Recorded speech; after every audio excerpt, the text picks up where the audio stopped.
por preguntaros por esta reflexión que habéis tenido ambos mucho de esos años de la Constitución. ¿Qué ha pasado con ese consenso? ¿Lo veis roto? ¿Lo veis deteriorado? ¿Lo veis suficientemente fuerte como para que sirva hoy en día? ¿Qué pasa con el consenso en medio de esta política tan crispada?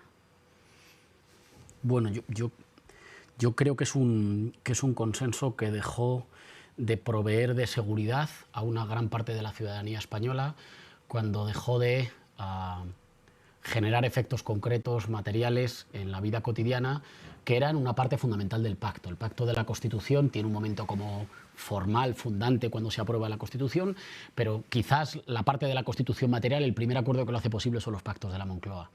Y los pactos de la Moncloa comportan, sobre todo para las mayorías trabajadoras que han luchado contra la dictadura y que entran en un proceso de transición en el que van a conseguir mucho menos de aquello a lo que aspiraban, pero cosas muy importantes, comporta una cierta tranquilidad social, una cierta seguridad económica y las libertades y derechos políticos y civiles, y la idea de que con esfuerzo las siguientes generaciones vivirían en condiciones más cómodas, más sencillas y de mayor certidumbre que aquellas que habían sufrido sus abuelos y sus padres. Creo que hay una evolución del sistema constitucional español, no de la Constitución formal, pero sí de la Constitución material, en un sentido que va limitando las posibilidades de desarrollo federal en lo territorial y, por el otro lado, limitando los principios sociales y económicos de redistribución de la riqueza y de igualación de la balanza social a principios exclusivamente informadores, que se van quedando cada vez más en papel mojado. Y eso va haciendo que las generaciones que no vivieron la transición empiecen a notar que una buena parte de los derechos consagrados en la Constitución, los que tienen que ver con la vivienda, los que tienen que ver con el empleo, los que tienen que ver con una parte de los servicios públicos, se van quedando en papel mojado por una evolución, en mi opinión, oligárquica del sistema político. Y eso hace que para mucha gente el acuerdo, no por si fuera bueno o malo en el 78, sino por su vigencia hoy, en la España hoy diríamos del 2023, necesite una profunda actualización. Profesor, usted estaba allí. De acuerdo con lo que dice. Digo que usted estaba allí, que recuerda ese consenso. Yo acababa de volver de Inglaterra, porque me había ido a Inglaterra con el estado de excepción del 69, cuando mataron a Enrique Ruano. Y volví justo en el 78. Entonces, lo que pasa es que mi participación en política empezó muy temprano, nada más venir, ¿no? Yo en Inglaterra he estado militando en el Partido Laborista.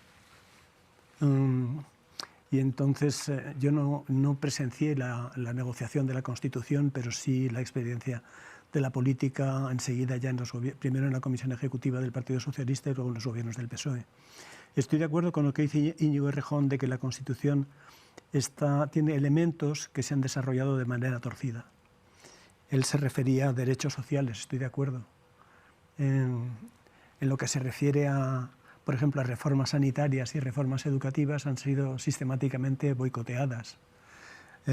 Comentaba antes que la última manifestación que he ido en Madrid, a la que asistieron 200.000 personas, ha sido olímpicamente ignorada por los responsables políticos de la Comunidad de Madrid. Quiero recordar que las leyes de reforma educativa han sido sistemáticamente desvirtuadas por responsables en comunidades autónomas que han dispuesto de competencias en la materia, ¿no? Y por organizaciones de presión, de grupos de presión bastante poderosos.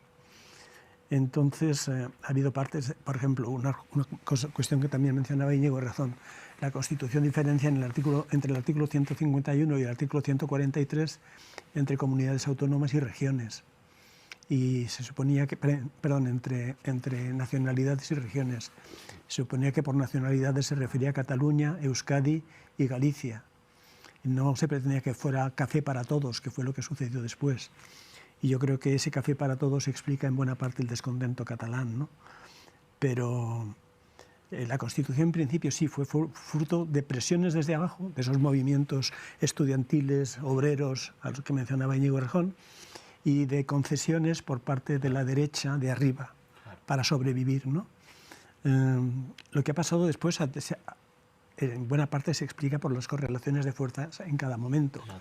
Entonces ahora estamos viviendo un momento complicadito, pero que ha tenido precedentes y que desde luego es igual de mal o peor en otros países, tampoco quiero dramatizar.